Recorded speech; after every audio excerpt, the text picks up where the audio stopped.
In April 2020, I had the pleasure of interviewing the quantum movement's philosophical leader, Jason Reynolds, on the subject of COVID-19 and its societal effect. Jason invites people to move beyond the philosophical chatter and to move into deliberate action.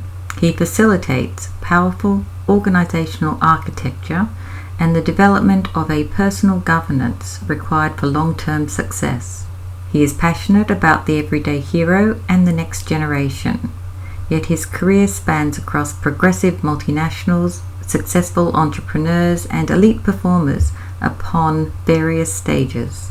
His work is focused upon the individual becoming their authority, establishing their state of personal governance required to explore sovereignty. He speaks deliberately and profoundly into embracing the chaos we create, providing a proven navigation to embrace the unknown within all of us. He is not focused on changing the world, but having individuals change theirs, inspiring others to do the same by the example they provide. His teaching is confronting and unconventional, but inconveniently simple.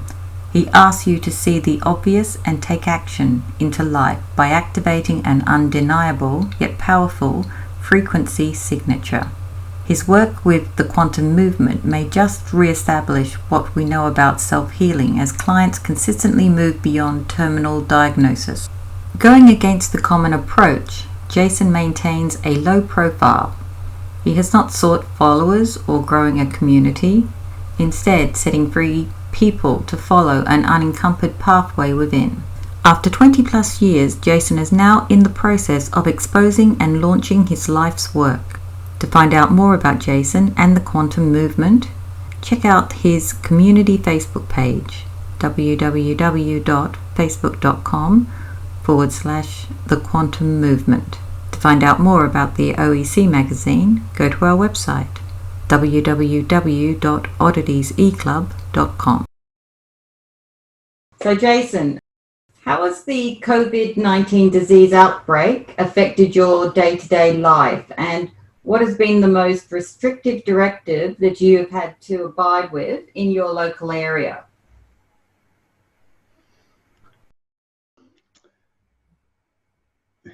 To be honest, the only impact that it's had upon me is a greater degree of excitement. It's probably been an advocation for what it is that I've done for a number of years in my life, and that's focus upon myself and really come to understand what it is that I am and the impact that I can have on my own life and then therefore on those around me. So for me, this is a really, really exciting time. This is something I don't find any restriction in it. And to me, it's sometimes I wonder if it's what the problem actually is. And I don't mean by the virus or the COVID or whatever anyone wants to identify that as, but to me, this is bringing a great amount of attention to each other. And the only restriction that I can see is, and maybe it's not even a restriction, and I'm kind of reaching for something here, but it would be to do with other people's, I suppose, judgment and the way that they step and jump out of the way at the moment when I might happen to look like I'm going to somehow 10 meters ahead of me come across their path. And it's the ignorance that really has an effect upon me. And that's just my own failing in my own judgment of the way that I look at other people, because I feel that they, limit themselves, and it just obviously showing me where I limit myself. But that's probably the greatest restriction, is how compliant people have become to just being told what to do. And it's really, I suppose, if anything, this panic has identified the fact that people don't know what to do for themselves. They're so used to being told, whether they're a CEO or whether they're a frontline worker at any particular level, that the focus of their life has been very much what they're told to do and how they're told to be educated, how they're told to live. And very much I think what a lot of people would be struggling with right now is the fact that there's this voice inside them that they have to start listening to. And maybe there's more alcohol being consumed. I went to a place the other day and they were restricting alcohol sales because of domestic violence. Wow. And that was the basis of what was being suggested. And And that's just, and he kind of laughed it off, like, yeah, that's what it's for. And these are the things that have become accepted in day-to-day life, that the way in which we deal with what we don't understand is to drink, and then, there's domestic violence that flows out of it. And people keep trying to, in these types of scenarios, fix the domestic violence rather than getting to the core of what's toxic and rancid, and it actually addressing that. And I think the greatest thing that's happening here is the opportunity for change. I mean, I think it's probably an overused statement that people wanting things to return to normal. Do you think it might be also that this is a cure to our estrangement from one another due to social media? I mean, everyone's been walking their heads down, faces fixed on a phone for so many years now that there is this estrangement between family members and friends, and the way we interact with people has become quite digitized, which maybe that is, even though I'm studying digital media, I wouldn't want that for myself in my own life.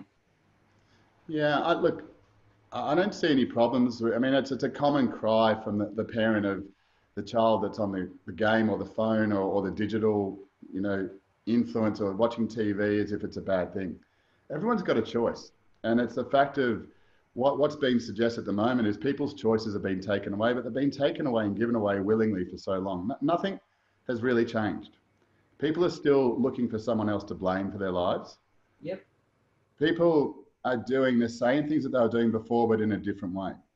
Their life is no different to what it was previously, except that individuals now have the opportunity to look at what they have in their life and start to reprioritize what's important. People are worrying about maybe losing, wealth that they've built up, looking at the possessions that they may lose, family members that they may not see again. These conditions existed well and truly before this. Nothing has changed. If anything, it's less likely for people to die in this time. The issue is, because we're not going out, we're not going into these situations where we're embracing life. The time now is safer than it probably has ever been for those that don't want to embrace life. Yes. And the thing is with life is that it is unknown. There is nothing known about life in any particular part. We don't know when we come in. We don't know when we go out. And when we try to control that is when we come up against frustrations, when we come up against theories, against opinions, and we start blaming everyone else for what's not working in our life based upon what we assume should be happening. There is nothing that is known. And this is the whole very problem that exists of fear. And I see like the spiritual community has so much to answer for here, because they're as bad as what exists on the other side that go into talking about the elites and the problem and the sheep on the other side. There's such a level of judgment that, there's great speakers out there that are now talking and spouting these ideas of great conspiracies. And maybe there are. Maybe there's a government institution, an organization of elites that are coordinating an agenda that they have. Maybe there's corporations involved. Maybe this was planned years and years ago. Maybe it was manufactured. Maybe it wasn't. The thing is, on either side of the scale, there's people who are supposed experts, highly educated, highly aware, but have an understanding within their own self of what they believe to be true. And in the middle of that, there is people getting caught up in the confusion. Yes, yeah, that's the simple fact that remains is that people are unable to make a decision for themselves that they follow all the way through to completion. Is that they're getting caught up in the fact that they don't know how to discern, they don't understand how to make a decision, except for ones that are influenced by other people. Now, if there is the most dastardly, disgusting agenda that's going on by others, well, that would only highlight in an individual their inability to be able to rise above that. And I don't mean rising above it by putting our hands in the air and saying, we've got to get against this oppression and we've got to rise up. I'm talking about an individual understanding how they become in complete independence of their own selves. So where they can start to understand how their body actually works. What their mind is nothing more than a distraction. It's nothing they need to focus on. It's what they need to let go of. That they are a being that is based in energy. And they need to understand how to utilize that energy in order to get to their state where they're not affected by any supposed 5G radio waves. Because these things, they exist, and the very thing that we're looking to oppose, the very thing that people keep blaming and fighting against, is the exact course and path that they need to learn to embrace and rise above and love. Because it's in the loving of what is opposing them that they start to find a solution on how to be above it. But people don't want to do that because what they're avoiding is their own very own significance. They're so scared of who they are and what they are and having to stand out and proclaim that and say that in front of others that they might be wrong. We're so conditioned into doing what's right, which is only existing based upon other people's opinions. If we were there by ourselves and here by ourselves in a state of being alone in solitude, there is no right or wrong, there is just our way. And the problem is that we have lost the understanding of that. We've been caught up in the fear of doing what is wrong. But, you know, there's something that I believe is very important to go into is fear. Fear is the very answer that sets us free. But the issue that makes something fearful is that not understanding how to move forward through that thing. Exactly. To first move forward through that thing, you have to understand what it is. So if we can't even identify what we're fearful of, we will never overcome it. But then people get distracted and start talking about how terrible what other people are doing to them. Again, escalating the fear. The unknown and another complication of what I don't know that I can't move through and I can't understand. Whereas the very foundation at first is to start with, I don't know. Because life is about embracing all of the things that I don't know. Life's freedom comes in the ability to make a choice at any particular time, at any particular moment, without any external influence. And now that's the opposing part of that is what we have as individuals. We find crisis in order to make the right decision. We wait until our relationship has deteriorated to a terrible level before we do something about it. We wait until we're obese before we start to change things. We wait until we have no money before we decide to put in place a savings plan or becoming more frugal. This crisis that people might be calling, this is a great thing that is occurring. But it is only a great thing. And the tragedy of this is if people don't make changes beyond this. They make changes through this, but if they don't maintain them, they're in the same place, but they'll end up in a greater state of frustration, possibly suicide, possibly some sort of deconstruction of their own life if they make changes through here but don't maintain it. Because this crisis or any other crisis is going to happen again. It's going to be worse. And it's going to be far more significant, but it is the very thing that is required for an individual to get to a point where they can start to change, not the way they do things, but the habit of the way that they do things, the things that they do automatically. And this is what's really important about learning how to navigate fear and navigate the very unknown of our own life. Rather than sitting in our own collective ego, wanting to have an opinion of what is going on. It doesn't matter what's going on because it's the same as what was going on before.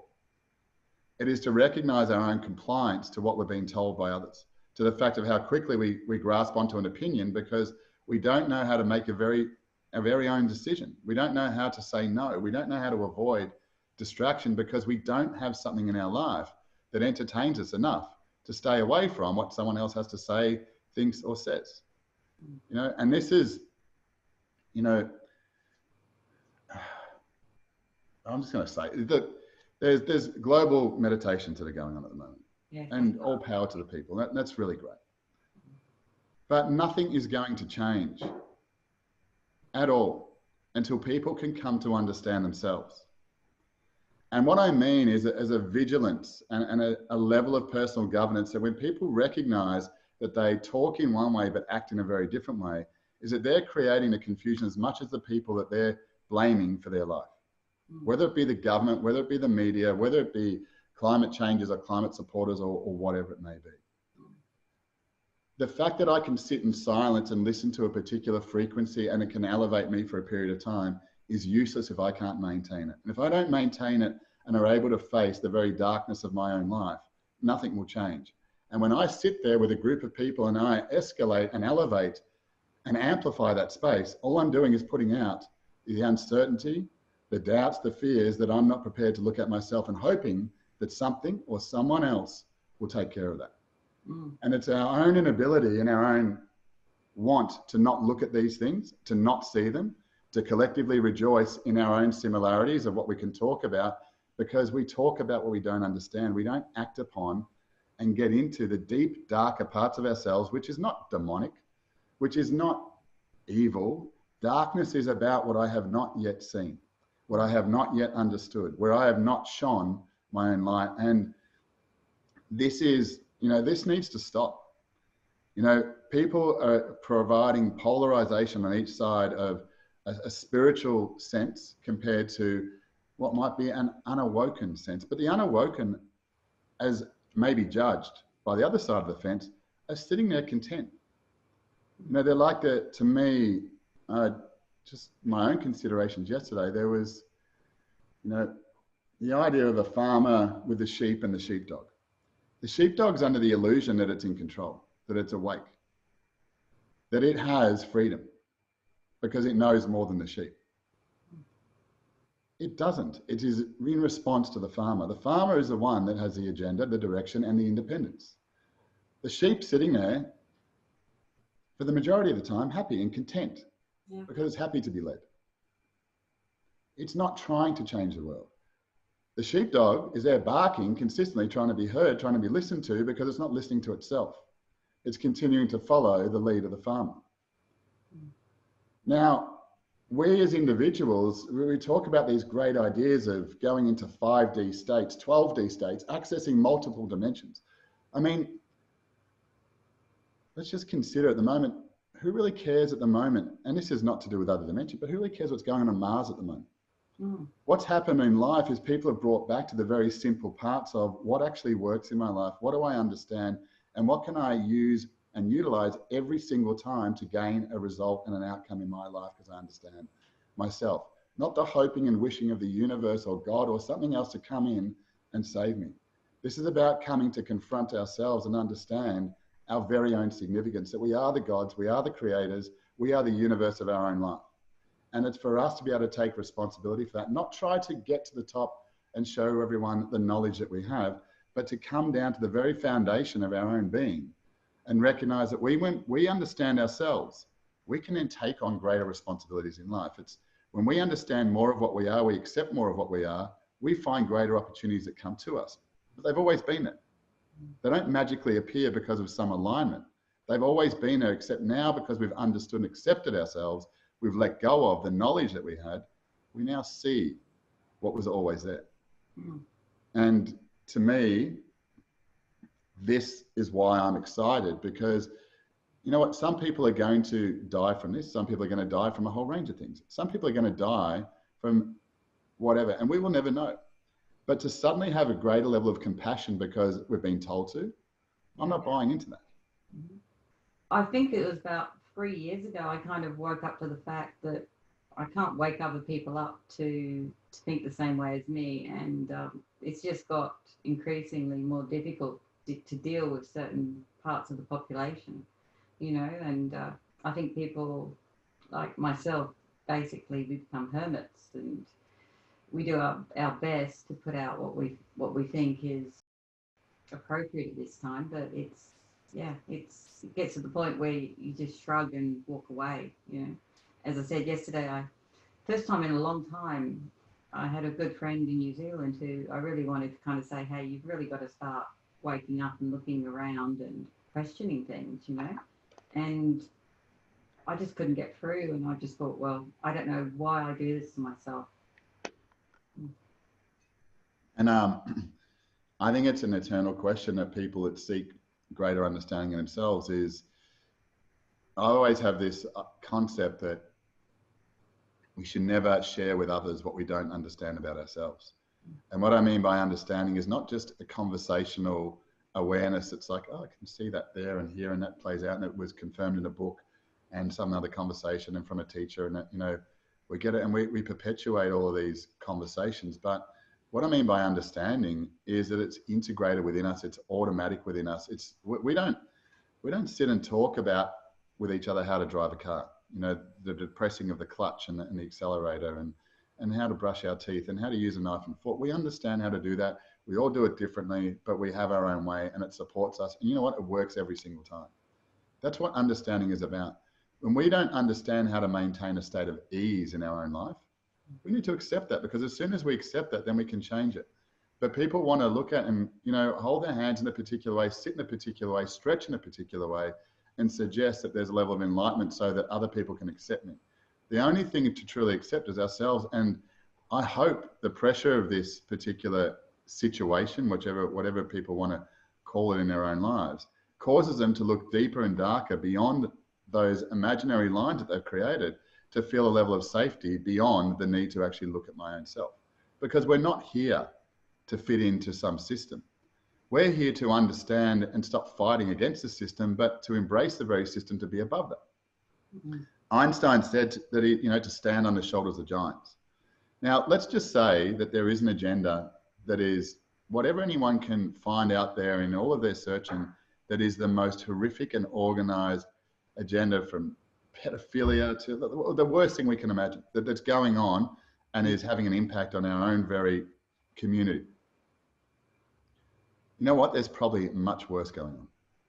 You know what? Those people that are doing it believe in what they're doing with all of their heart. And for them, that's the truth. Now, the thing is, the only thing that really it comes down to, once we get past the emotion and come down to a state of calm and being able to see what's going on, is the fact that I'm not organized enough in my own life to have my message heard, to have an influence and an impact upon the world, so that I start to experience life in the way that I want. Instead, what I'm going to do is get on the coattails of others and aspire my career, which many people have done, by bringing down other people who have had great success.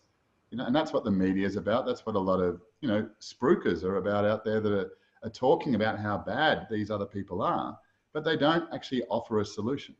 They don't provide a way of, well, this is all great, and this is all amazing, and it's the rabbit hole of conspiracy theories, and the New Age movement. There is a deep state within our own selves that is frequency-based, not energy-based, but the specifics of energy, the frequencies, the individual frequencies that we have absolute control over. The problem is we don't even realize that. The problem is we don't realize how, when we interact with certain foods, with certain people, with every single thing in our life, that it has an impact upon us because we've chosen that. We are ignorant to the fact that we made all those choices because we don't understand how we make them. And the very thing is, this is what discernment is all about. It's our ability to be able to take information and make it intelligent. And in making information intelligent is what we do as individuals when we choose what information is relevant to us or not. Now, we can sit here as much as we like and say, I don't believe in God. But if we have taken on and being influenced in our life, and at some point taken on that belief at an unconscious level, we're going to be in opposition to our very own self, and we're going to find discord, and we're going to find disease. And it's in our own life that when we get confronted by the beauties of such things as cancer and terminal illness, that we have an opportunity to let go of those things that are deeply rooted within us. And I did say the beauty of cancer, because this is only an amplification of what's going on in our lives today.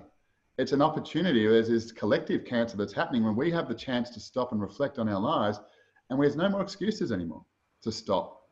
When we have cancer,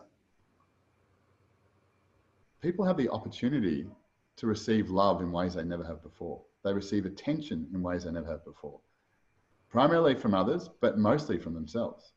They start to see their value in their life, and many people don't want to let go of that.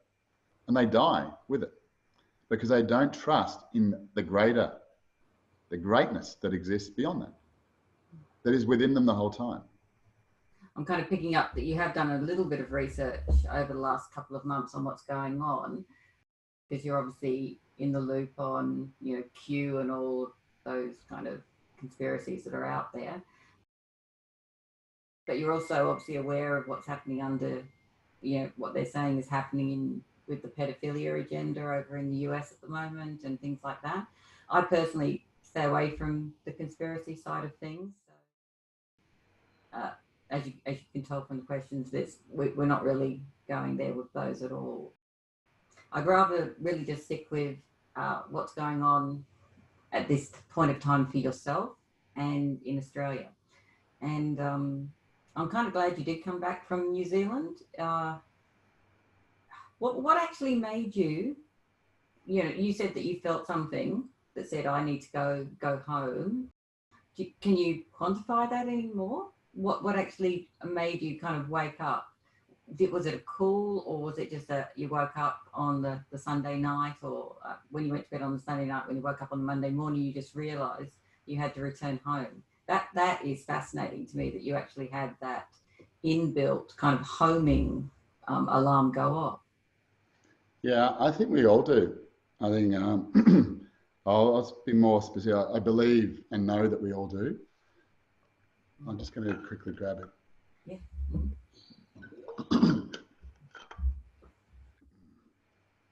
Yeah, I know that we all do. It's not a thinking. It's a very own part of our own nature. It's, to me, you know, we know about our five senses and our physical mastery, but it's the noble senses of imagination and intuition. They're not something we learn, but something that we are.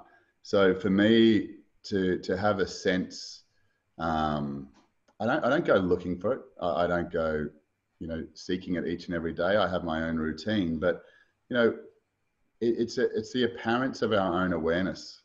So that when things come up, I remember on the, I was going through the day and I was settled into New Zealand, and I had a call from someone that said something about, you know, you should probably consider coming back to Australia. And the person who called was a bit of an alarmist, and I listened, but I was focused on what I was doing. And then out of the blue, I had someone else I hadn't spoken to for a long time call and do the same. Okay. So for me, caught up in my own awareness, I thought, okay, that's interesting, twice in a period of 20 minutes. So I did stop, and I became present to my own awareness. And for me, that's a process. That's not just a hope and a wish. That's something that's been cultivated over, you know, a lifetime. But anyone can do that. But it's our own ability to be able to discern what is true and what is not. So for me, I felt this sense, and it was apparent to me that I needed to leave. Now, at that time, I was in the middle of a relationship, and, you know, I was settled into where I was living. And there was a whole range of guilt and concerns and consequences that, you know, of where I was living, how I was going to do that, the stuff that I had set up there, my relationship that I was developing, and, you know, that was very dear and important to me. But the one thing that I've learned over time is the most important thing is trusting and understanding myself and never denying that. Because whether that relationship was meant to be maintained, whether that lifestyle was meant to be maintained, whether that location or anything was meant to be maintained, will all come to be seen in the unforeseen future. But it's a matter of trusting in what it is that I receive at that particular moment. And in the same way that you and I are having a conversation now, it's kind of strange that people don't have that same level of conversation with themselves. It is. You're right. Yeah. And it's nothing. It's because we don't do that. I mean, look, we're taught to talk. We're taught to learn and converse in that way all the time. That's a key part, our language and our numbers. It's funny you say that. I actually do talk to myself a lot. And I think you do too.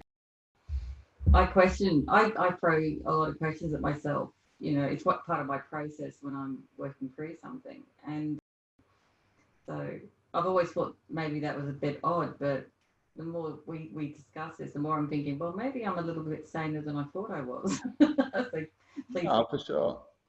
For sure. I mean, look, it's really, to me, it's at an energetic level. You know, we've learned to talk at a physical level, but at an energetic level, I mean, people walk into rooms and they feel a sense.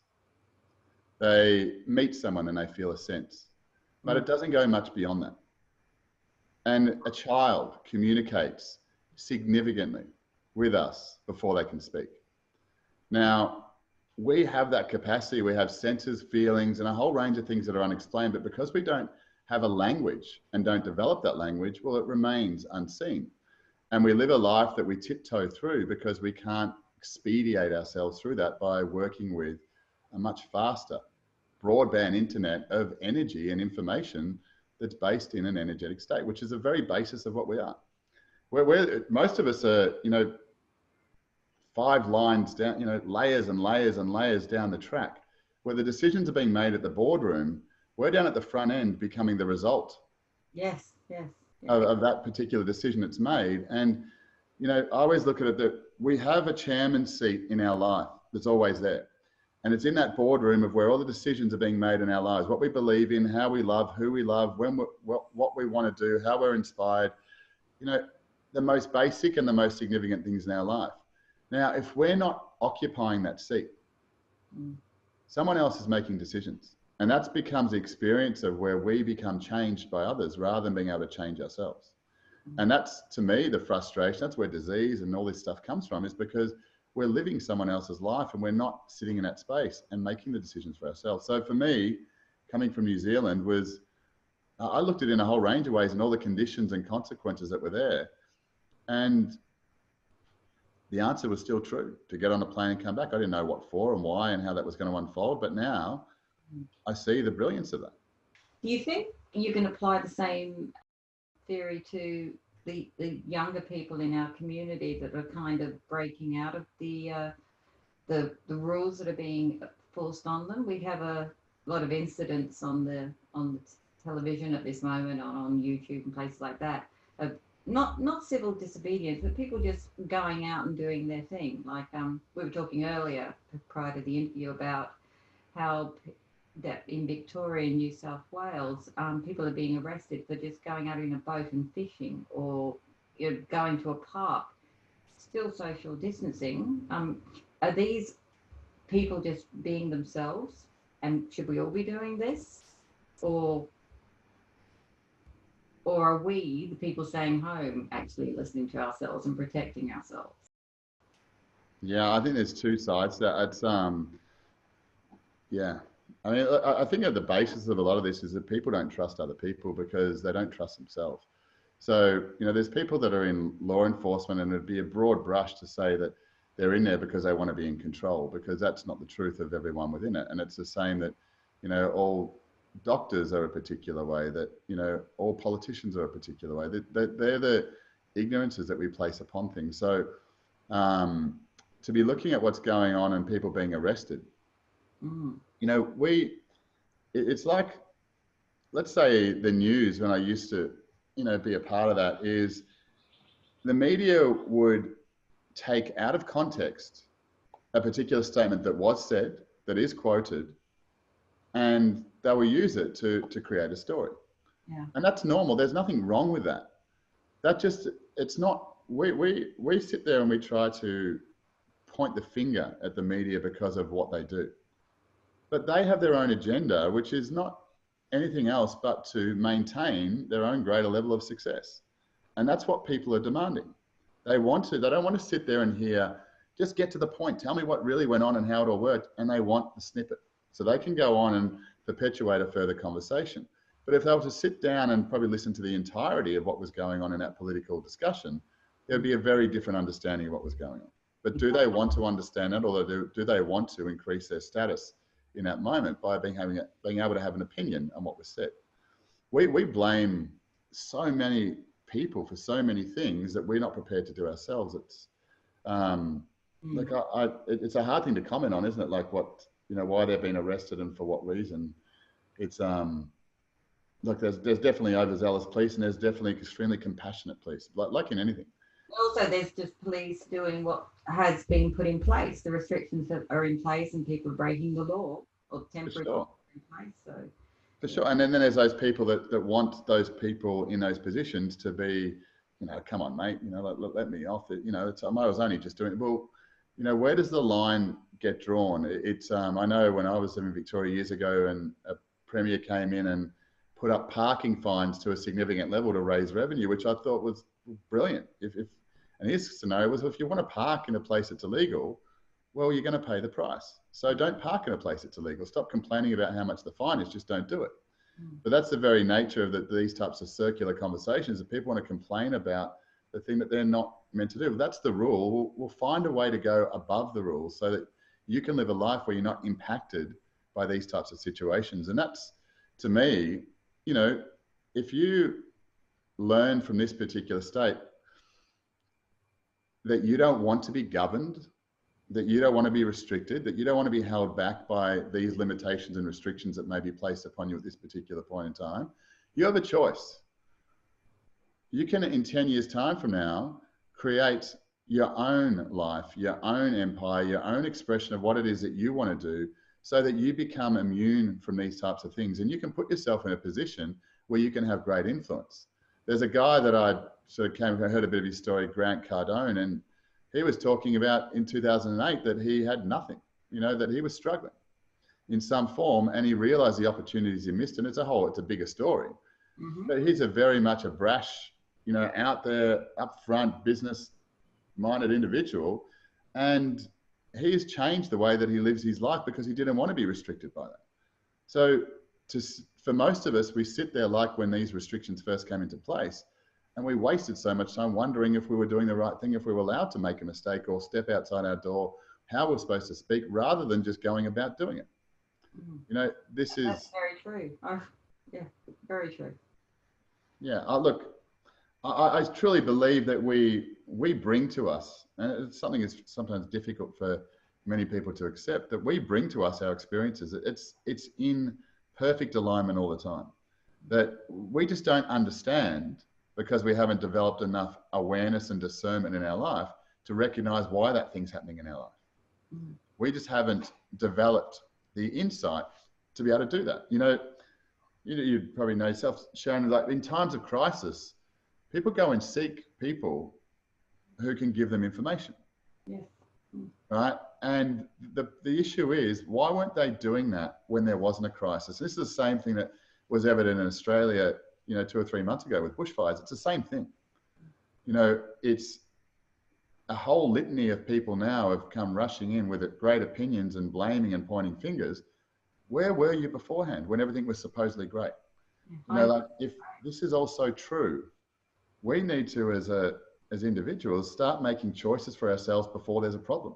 Because that's what freedom is, that's what success is, that we don't go from one mistake to the next before we make decisions, that we make decisions from one elevated, winning, great space of elevation of where we've found love and within our own life and however we want to experience that. And then from that particular point, without fear of losing it, we take a step forward from the highest point of our life, not waiting until we've deflated ourselves and go, well, okay, now I've got to get back into routine. Now I've got to do that before that happens. That's the secret that everyone's missing, is we're waiting for a crisis to key ourselves into gear. Talking about acting more proactively in that, how do you think post, let's say 6 months down the track, how do you think Australia should, one, treat, well, let's just say China, who has obviously done a couple of things which are insidious towards not only our own country, but the majority of other countries. And I'm talking in relation here to the CCP directing certain people inside Australia, shipping out key medical devices and things like masks and early. How should we, as if we're trying to be proactive and we're trying to be our very best self, I suppose, how should we handle living in a world where there are people who act in a way that is detrimental to our whole country? Or should we not be looking, or should we not be thinking on a nationalistic basis? Should we just be accepting and forgiving? I think a lot of Australians would love to know how to handle this situation, because a lot of people haven't been in that position where it's been so blatant before. We've had to actually look at this and realise that this particular country doesn't have our best interests at heart. How would you suggest people handle this? Yeah, look, I would, it goes back to, I suppose, at the beginning of this, is to assume that someone else has our best interests at heart is the start of the problem. Yeah. Is where we start to deny our own very opportunity that we have to understand ourselves. Now, to sit there and assume that China's doing these things and to listen to some third hand, fourth, I mean, there's experts that have supposedly dedicated their life to the machinations of a country like China. Mm. Some are on the yes side, some are on the no side. Now, these guys can't even agree themselves. And there's a whole range of political reporting, and there's a whole range of agendas within agendas that are going on and how that information comes. And here's someone sitting on the bench assuming to know everything and then understand that and then make decisions based upon it, contributing to the confusion. To me, the first thing is to step back from all of that, because to suggest China that, if we look deeply into their history, about just the way that they look at health, the way that their traditions, it's far more advanced than what the Western society that we live in and under some elevated idea that we've, more advanced in some form or some way. I mean, the amount of ignorance that we relay just to ourselves. I mean, people don't understand the very nature of what they are. We are still looking for temporary solutions to be provided to us by anyone. The government telling us what the answer is, a doctor telling us how to fix ourselves. To get caught up in, to believe that China is somehow at fault, to look at, there's thousands of other situations and there's countries that are far more, if we wanted to measure it from some level of righteousness, that as if we had the opportunity or the voice to be able to say that. I mean, to me, this is the very issue. The very issue to buy into the separation is first for us to come together. Most people if we look at it, come together in crisis, or they come together in discord or against something that they hate or don't like. Exactly. Through fear. Very rarely do people come together because of, look, let's just consider our own nucleus of our own relationships with love. Now, if we loved ourselves completely, and I mean accepted, not the greatness of ourselves, the shape of our legs, or the education that we were able to show, our intelligence, or the things that we admire and wear as a badge. But I mean, if we understand and accept the very differences, the things that we try to hide away, that when we can, as a teacher of mine, John Martini, said, when you can bring your private to public, you've then mastered your life. And the thing is, if we can downtrod someone else so that we don't have to expose ourselves, well, people feel like they've won. But very rarely are people coming together where they love themselves enough, where they don't expect or require something from someone else. And this is the very cycle that life is trying to break you out of, that you don't know any answers. So how can we sit there in judgment of someone else as if we have some level of certainty of the despicable behavior that they have had based upon something we don't even know? Now, we can point to experts and documents and all the rest of it, but there's just as many on the other side as well. And whether we want to spend our life getting caught up in that is a decision that we're all going to have to confront at some stage in our lives, where we decide that we want to understand our own self. And do we want to understand how to do that, or do we want to maintain a conversation of opinions? And that conversation will go on forever. And it can be entertaining, it can be intriguing, but how Australians, I really don't care, to be honest. And that might be something that doesn't sit well with certain people, because I did care. And it does nothing except take me away from the very impact that once I understand and can come to recognize myself, then I can start to have an impact by teaching other people to find that within themselves, so that they can start to provide an example to others, rather than getting caught up in the conversations created by people they don't even admire. I mean, we're all like the barking dog and the sheep. We're all responding to the thing that's leading us. And when we're absent from our own leadership, we look to blame the things around us. And it's not an easy thing to undo. How can people start to walk this path in a way?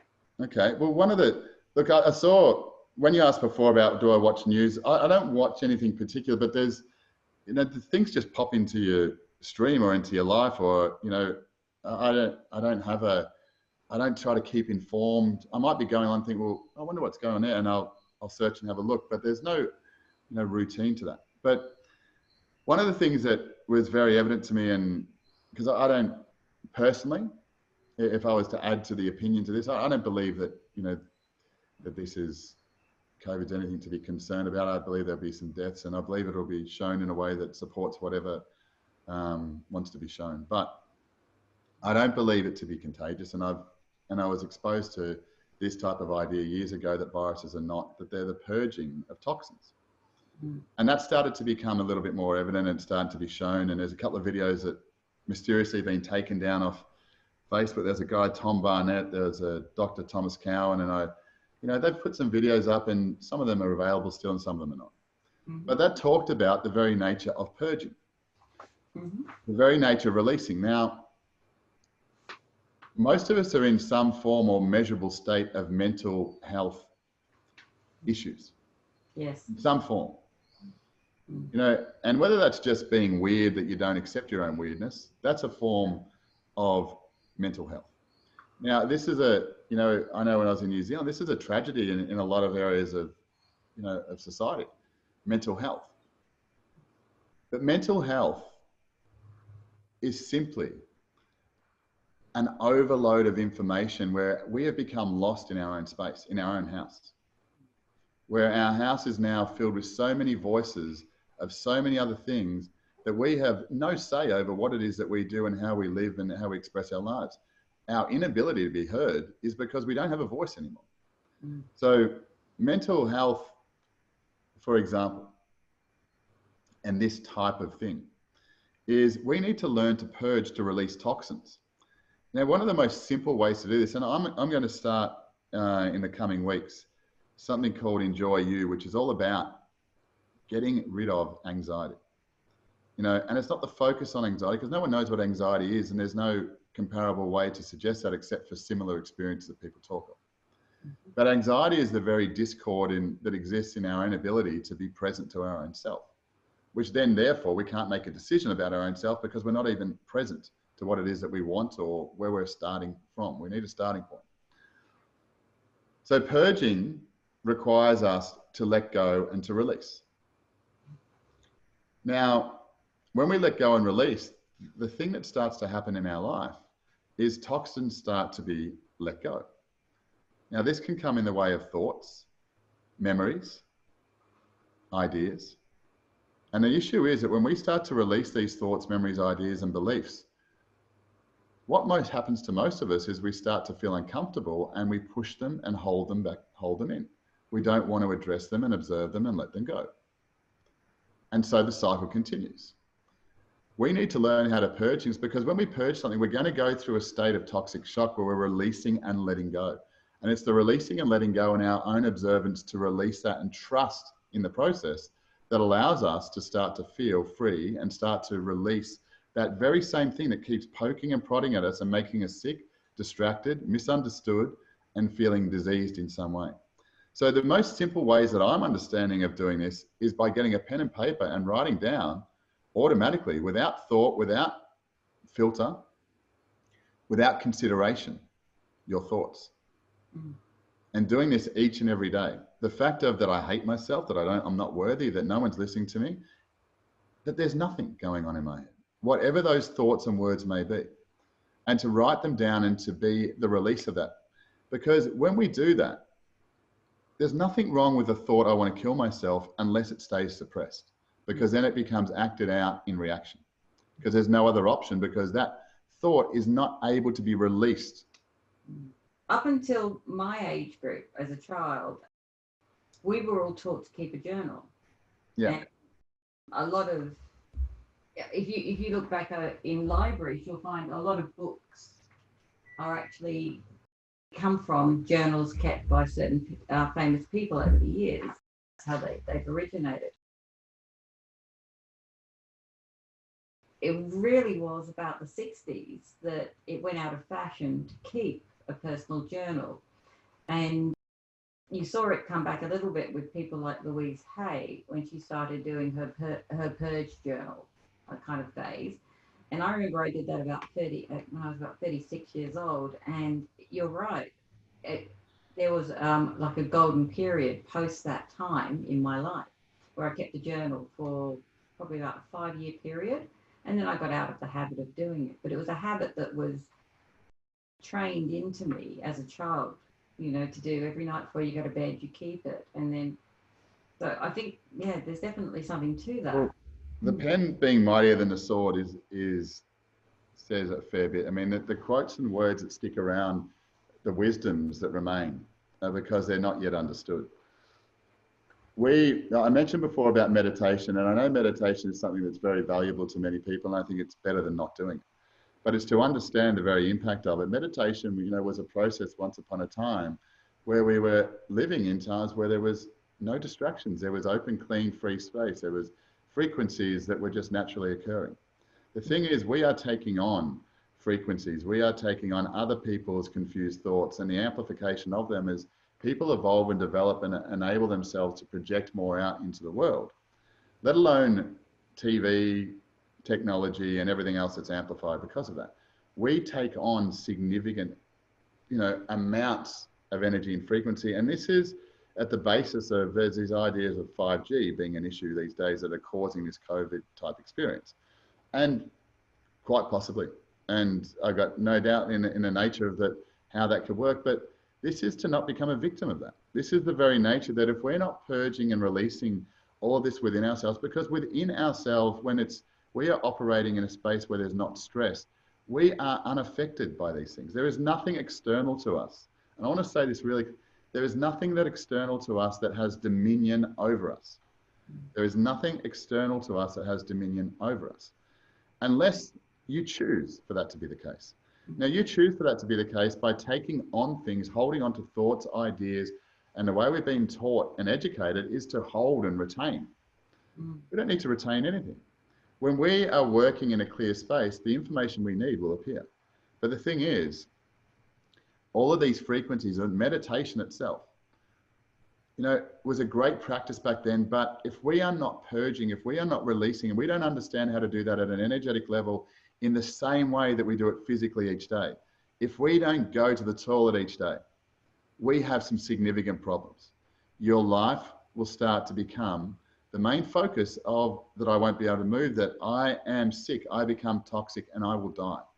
If I do not physically release on a regular basis, it will then perpetuate into other diseases and conditions far greater than anything that we're experiencing at this particular point in time. But what is unseen is because people don't know how to do it, because they're waiting. Well, the government never told us that we should do this. We weren't educated on that. No one's showing me. Well, this is the whole very nature of independence and finding your own sovereignty, to going, well, this is not working for me. I need to find another solution. If we are not energetically purging ourselves from our thoughts, our ideas, and our beliefs that we take on from anyone and everyone each and every day, let alone now the frequencies and everything else that are being imparted upon us. I mean, I can demonstrate in my own life that I could stand in the space of a frequency and be unaffected by it.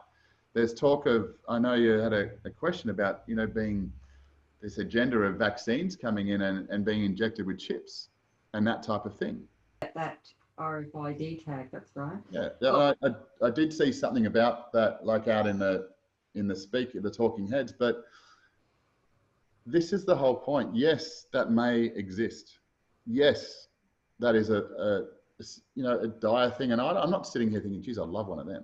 I couldn't think of anything. I don't think many people would. I think you'd be surprised. I think there's a lot of people that will be there with their hands up going, we've all got to have this, is great. But for me, that's not a solution. But it doesn't mean I'm right. But the thing is, if that's not a solution for me, it then gives me a stimulus, and might be that one poke, that one little cattle prod that comes into my life that causes me to find a deeper understanding of myself, to be able to have that thing put in me, be able to have vaccines put in me, and allow it to have no effect because I understand how to purge myself at a deep level. What about this as a concept? That the very masters that people are fighting against actually are that evolved that they're bringing forward the very stimulus that's required to have people to awaken to themselves in a way to rise above what's been inflicted upon them. Not just now, but for hundreds of years. It's like a personal demon that's we've actually manifested to actually bring us out.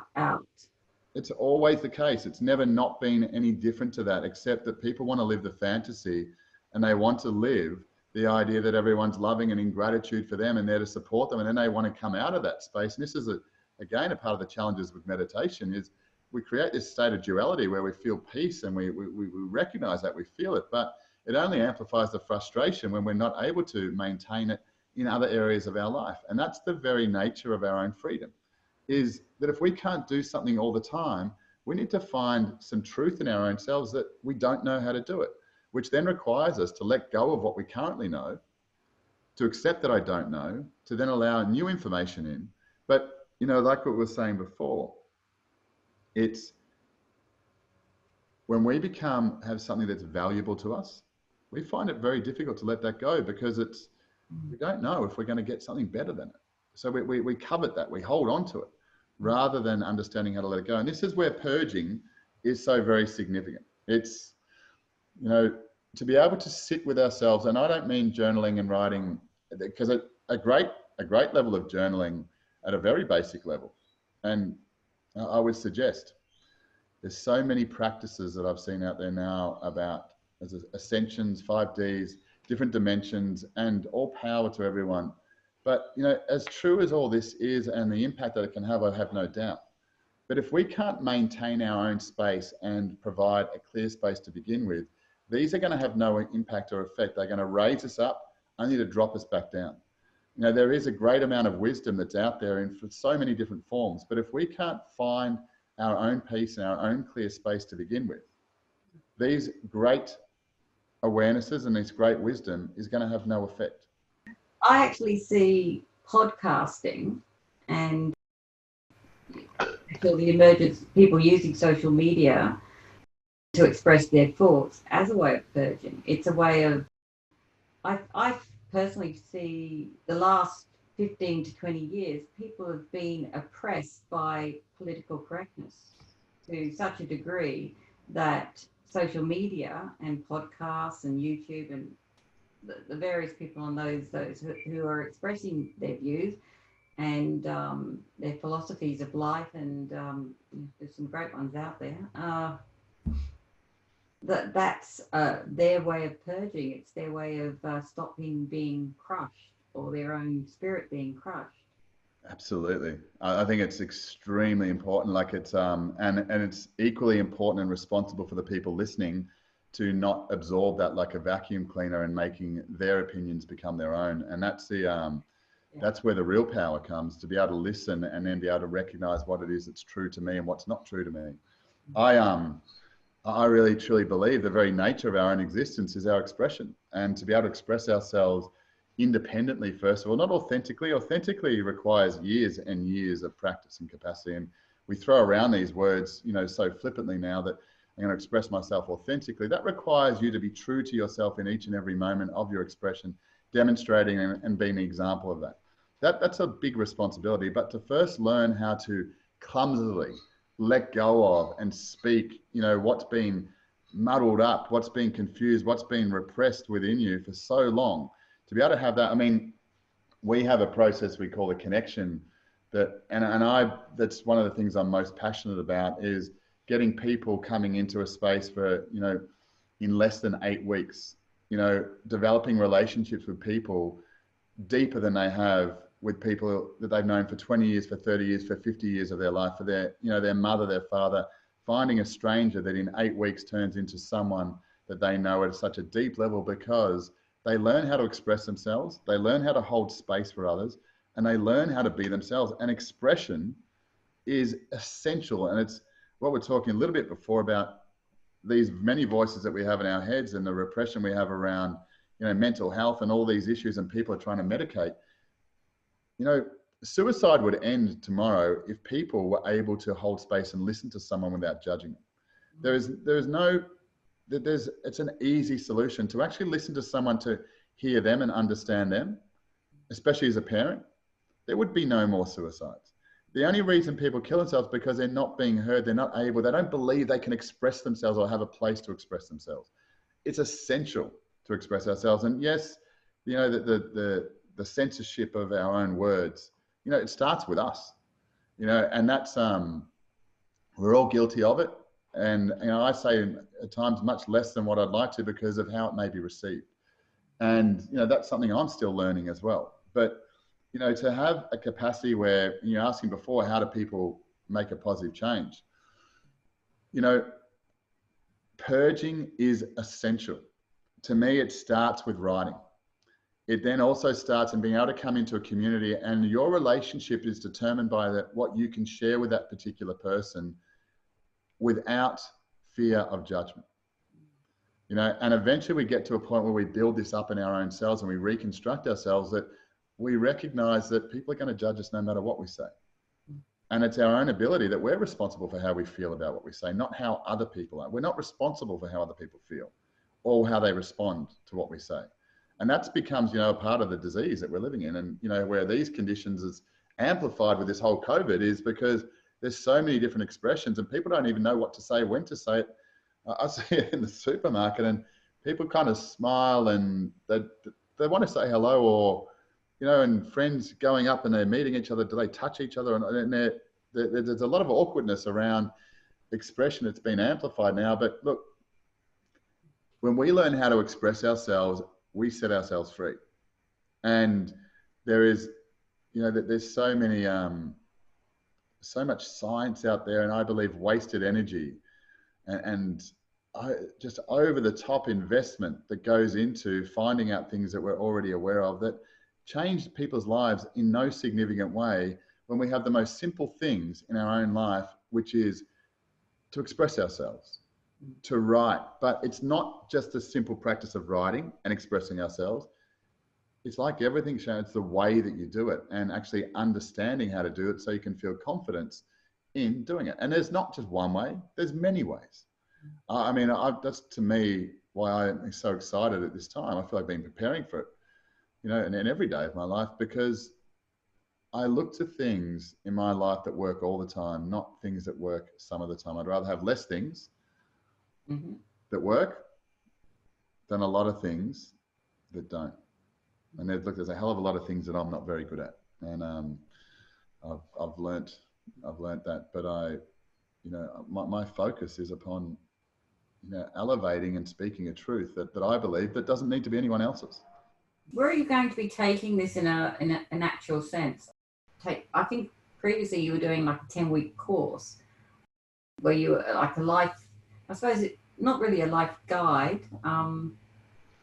You're more like a guru in a way, weren't you? A life guru. What are you doing now? Probably the anti-guru. Look, I mean, to me, we have a core program called Becoming Your Authority, which is just that. It's a year-long experience. It's by no means easy. It's very simple, I would say, but it's by no means easy. And I would suggest that a lot of people don't make it through that. A lot of people come to the end of that and don't like me, because of the very nature of it is they're equipped with tools to find themselves.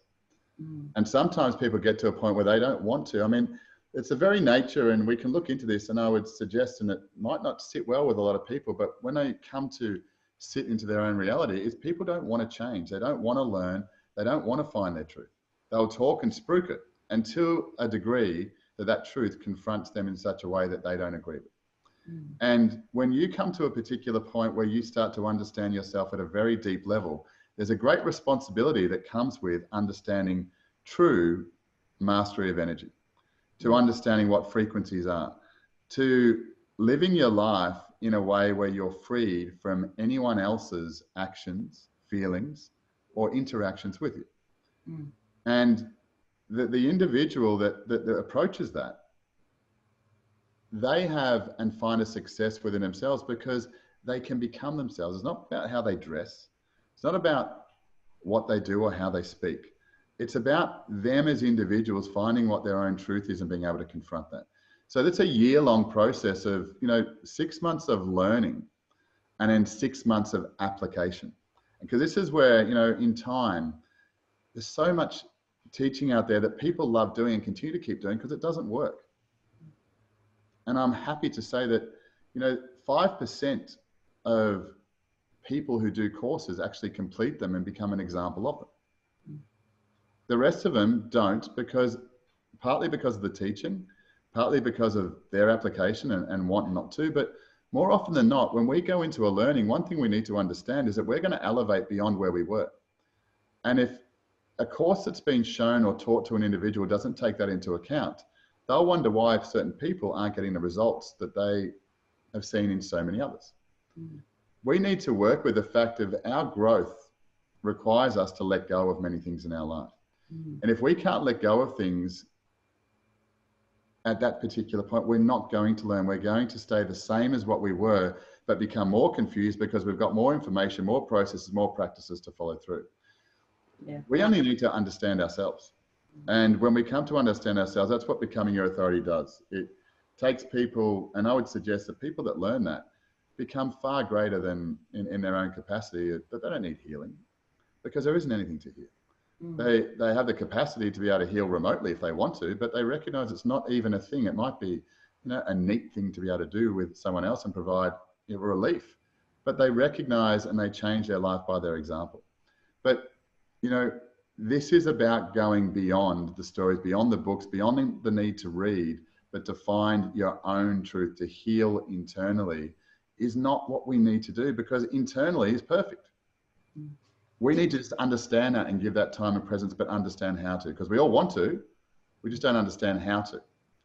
Do you think a lot of the failure that might be occurring due to that situation is because the ideal that is held up by most people in society, when people do start to look internally, you start to see how you start seeing negative things that society deems negative, but really aren't negative. They're survival. They're ways of surviving in certain situations that you kick back into. But society has deemed them for due to things like political correctness over the last 20 years and the government that's in power and all these other kind of environmental factors around you. When you start to actually look at yourself, it doesn't correlate to what the ideal should be. I think a lot of people expect their insides to be this pristine place because they're taught this. When they do meditation and things like that, they're taught that, whereas the reality is, if you're realistic with yourself and you take a harsh look at yourself, and I was raised in England and I was the minority in my classroom. So I was raised in a very racist kind of environment in England. But then I came to Australia and I found it kind of topped, I turned over and I was no longer the minority, I was the majority. So both of those things, I've had both sides of the looking glass, kind of. So my view of racism is completely different to a lot of other people's because I've had both experiences, whereas most people haven't. They're either always on top or they're always the underdog. But when people start to look at themselves, really look at themselves, and this is something I did with that Louise Hay thing, with the journaling, just like you said, the purging. That's when I went through and I kind of realized, wow, that is part of me. And I had to accept that. But it didn't mean it had to control me. It was an element, it was like 1% of everything that made up me. And I just had to understand that will probably always be there. There'll always be that little slant, in respect to things when I look at them. And it's more accepting. And I think probably what a lot of people,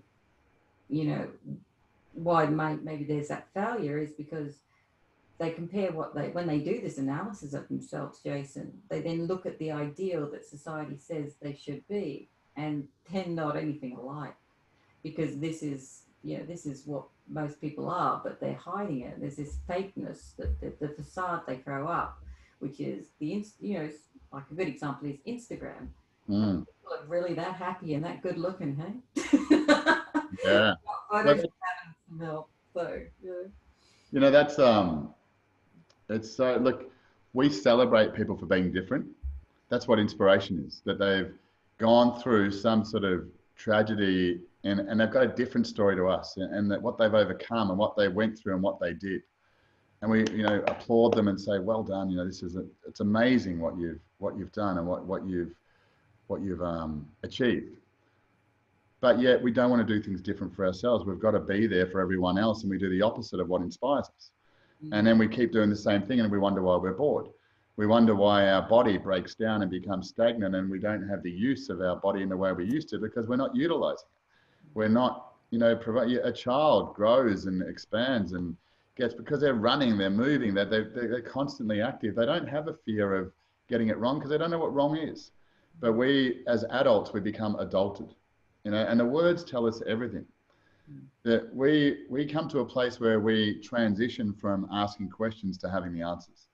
And we have the answers and we capture ourselves saying things that we don't even know anything about. The amount of parents that are responsible for the misinformation and the ignorance of their children, you know, is significant. And these are types of responsibilities that, I mean, our children have so much to teach us. And if we didn't have the arrogance to look down upon them as there's something less that we've got to control, that we've got to raise to represent us, to make us look good, we might actually start creating generations that inspire us. And the thing is, we keep blaming everyone else. And so, you know, it's the most simple things. And I remember like a client coming to me and saying to me, you know, how do I turn this off? How do I stop this awareness? You know, this is what I wanted, but how do I stop? Like I'm seeing things that it's too much. And he was kind of tongue in cheek, and he was sort of saying, you know, look, I've been blaming, and it was all about, I've been blaming my wife for being a particular way and for such a long period of time. And it was because all of her family and everyone else agreed, and because she's different. And I could see that, and I bought into it, and I'm now just seeing how brilliant she is and how much it's painful for me to let go and to release all of that pain and the judgment that I've had upon her for that particular time, and seeing in the purest sense the reality of what I've been doing to her and how I've been holding her down, and the emotion that's there, that the fact that she stood by me all that time and how I've broken her down in that space. And that was painful for him. So he had to sit through, and this is what most people avoid. He had to sit through the recognition of what he'd done, but still find love for himself, which is what most people do, would deny that it even happened, that it even existed, and continue to talk her down and make her what she was. And it's not a male-female thing, it's just an example. Yeah. And this is the very thing that in life, when we have something that we're purging, toxins from our own being, it has a particular release that creates stress in our body. And when that stress comes, if we don't have the capacity or the health to deal with that, they call it immunity, which is, you know, it's a crazy scientific basis, which is a surface level thing. It happens at a much deeper level. Yes, we can eat certain things, but it's kind of irrelevant at the end of the day. But for example, we just have to have the capacity within ourselves to be able to withstand the release that comes from that toxicity moving out from us, to withstand that pain. Now, it's only a healthy body that releases toxins. It's not a body under stress that releases toxins. An unhealthy body maintains toxins.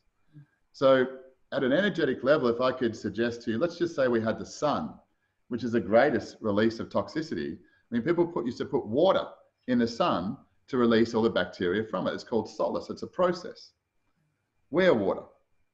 There's some really simple things that if we look deep, we'll find them. But if we were to allow the sun into our own space to draw from our own self the toxins that we had taken on daily from what we'd ingested, what we'd taken on in thoughts, whatever it may be, that we allowed ourselves to not fear the sun and put sunscreen on, but actually welcome it into our own lives, to bring health and vitality to our lives.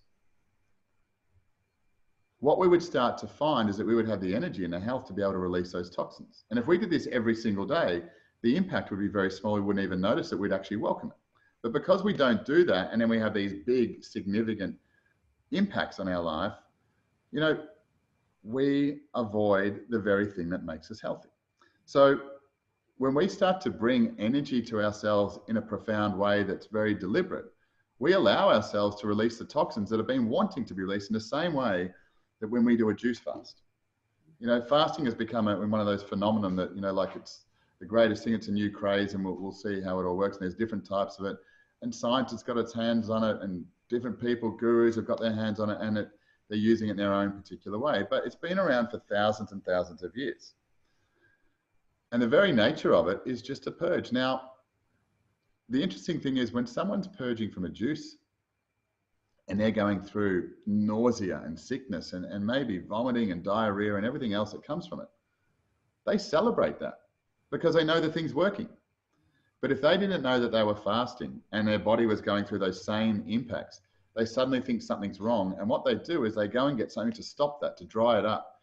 Yeah. And they wonder why they get sicker and sicker, because they go against, and it's our own nature of life. We interrupt the very thing, like that challenge that comes into our life. We interrupt it, we push it away.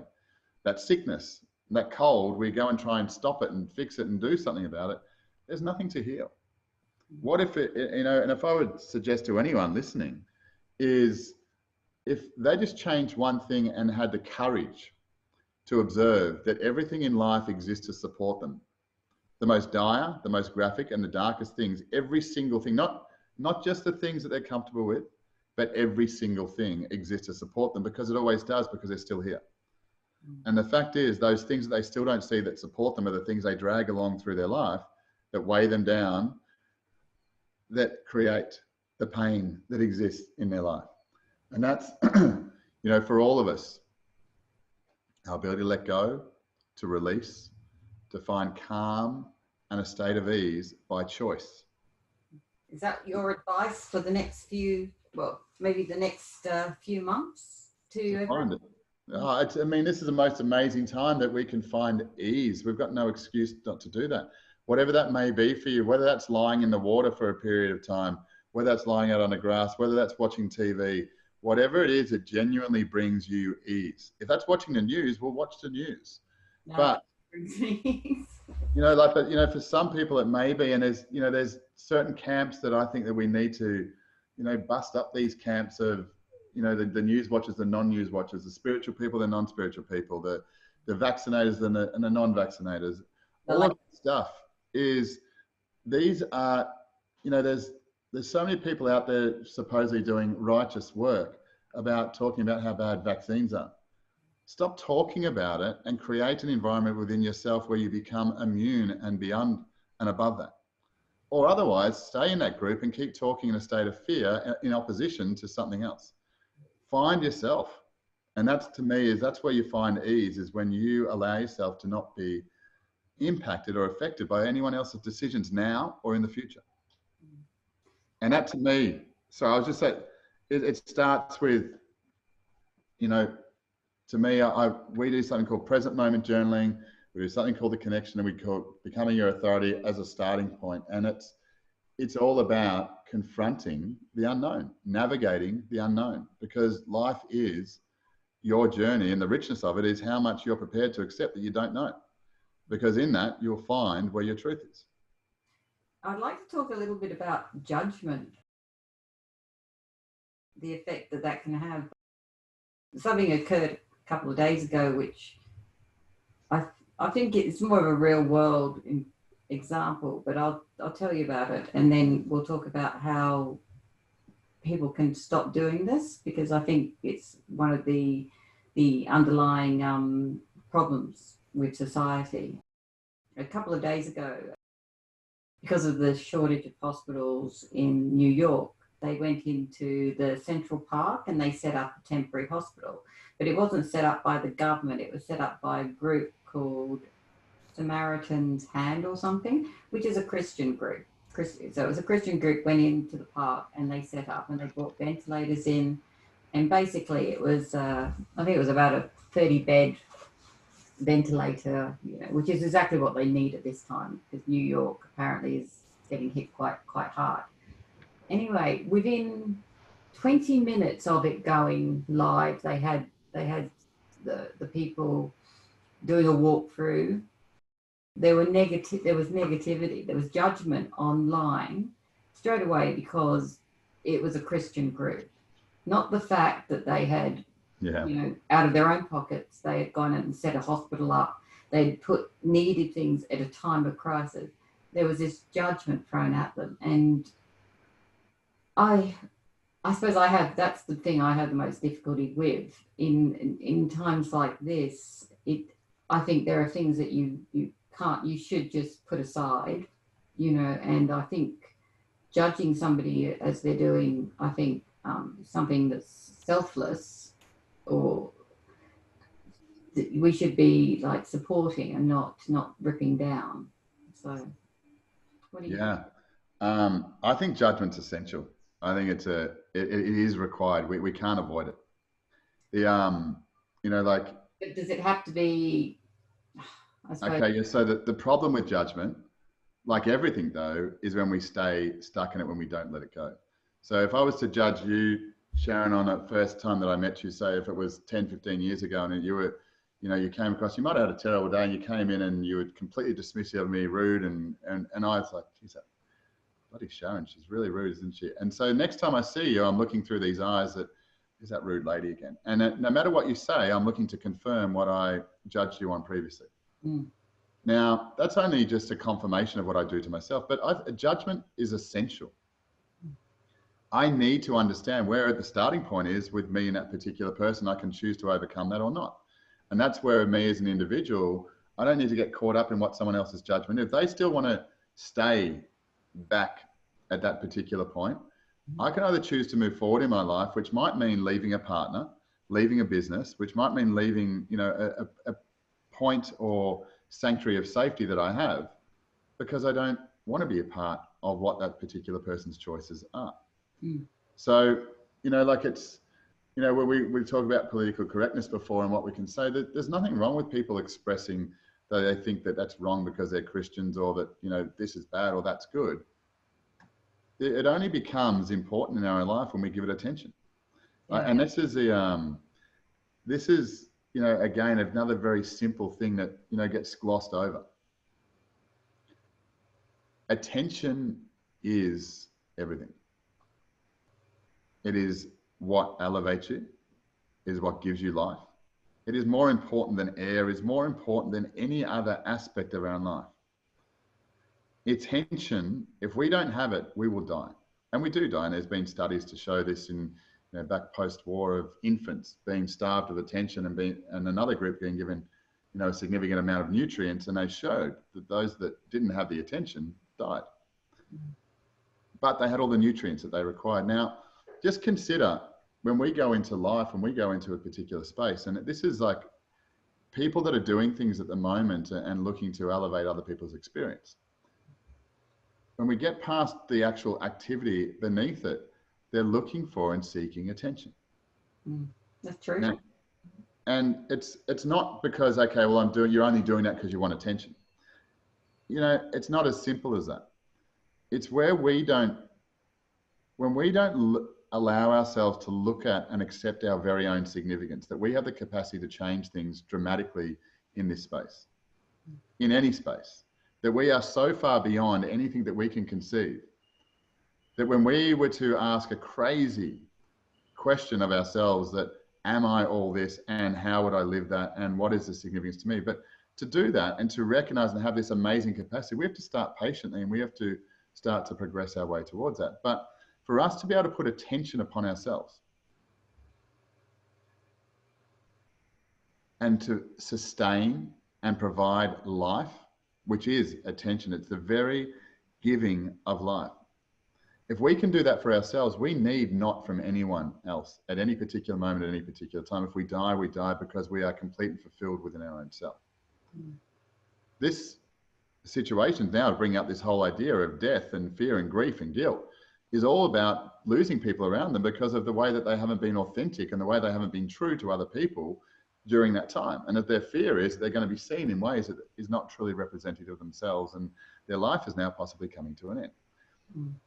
I don't have compassion for that. What I have compassion for is to recognize when someone is courageous enough to go into themselves and really look at what they are, to go through that and to bring attention to it. Because my child cares nothing more about what I do or how I do it, but how I give him attention. Mm. Now, and if I don't give him attention, he will take the very thing that is grasping the most of my attention. Yes. And if that's a computer screen, if that's a phone or whatever it may be, attention is exactly what he's after. Now, if I give him attention and I give him consistent attention, he doesn't want to play the phone. If he doesn't see me ever playing that, well, he never wants it. But here is, you know, a parent and a society blaming the actions of the examples that have been provided. But attention itself is the very currency that sustains and elevates life. An individual's ability to be able to deal with their own attention allows them to deal with a greater amount of attention of others. Because in giving yourself attention, you come to accept and understand things about yourself that you've only been judging up until now. And it's only through giving it more attention that you start to recognize the brilliance and the beauty and the organization of it. And you go, oh, wow, I can see how all that works and I can accept that. And it doesn't matter that that's happening because I understand why it's happening and where that's going. I'm 10 steps down the line. Nothing can harm me. Nothing can affect me. Yes, there might be a wave coming. Yes, there might be disaster here. Yes, there might be fear over there. But I am understanding of myself. So I don't place myself in those positions. I don't become affected by them. I don't become influenced by them because I'm beyond that judgment and I am an individual that judges.